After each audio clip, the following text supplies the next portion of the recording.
Money laundering and terrorism financing are financial crimes with economic effects that has for too long affected the region.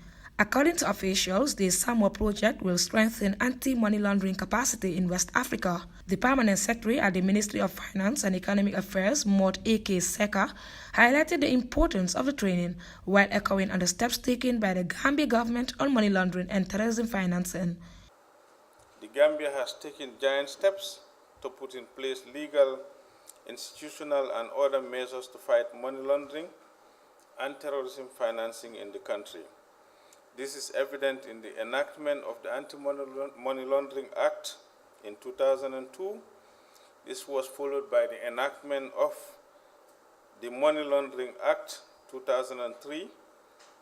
However, cognizant of the deficiencies identified in the Gambia's anti-money laundering and combating of terrorism regime, the authorities in the Gambia reviewed the Money Laundering Act 2003 and in 2012 enacted the Anti-Money Laundering and Combating of Terrorism Financing Act 2012.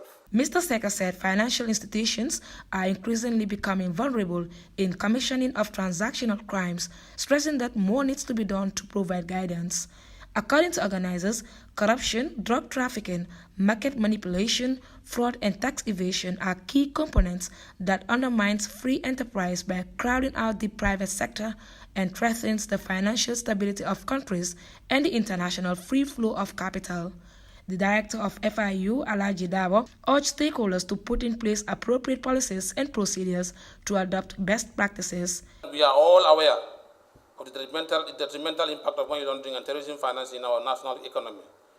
These impacts are especially felt in Africa, where billions of dollars are lost every year in the form of tax evasion, fraud, other predicate offenses, and to name a few. If adequate measures are in place, these illicit financial flows are prevented. The revenue we are currently losing could be utilized to improve healthcare, education, and to help develop our infrastructure. The first deputy governor at the Central Bank of the Gambia, Dr. Sekou A.K. Jabi, noted that money laundering has devastating effects on national economies, adding that despite the efforts by authorities to combat the menace, it continues to exist due to the use of sophisticated techniques by alleged criminals. He, however, called for sound corresponding bank relations while emphasizing on compliance. Given the importance of sound and reliable functioning of corresponding bank relations in this era of globalization and the inherent interconnectedness of our economies, I join you all to do whatever it takes to ensure restoration of normal corresponding banking relations.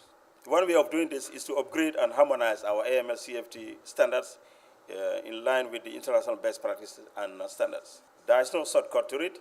It is no longer know your customer. It is know your customer's customer.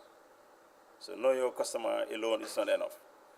It is believed that at the end of the 4-day training, participants will close the knowledge gaps that exist in the implementation of anti-money laundering measures in GIABA targeted states. Reporting for GRTS News, I am Sise On Fiu Report.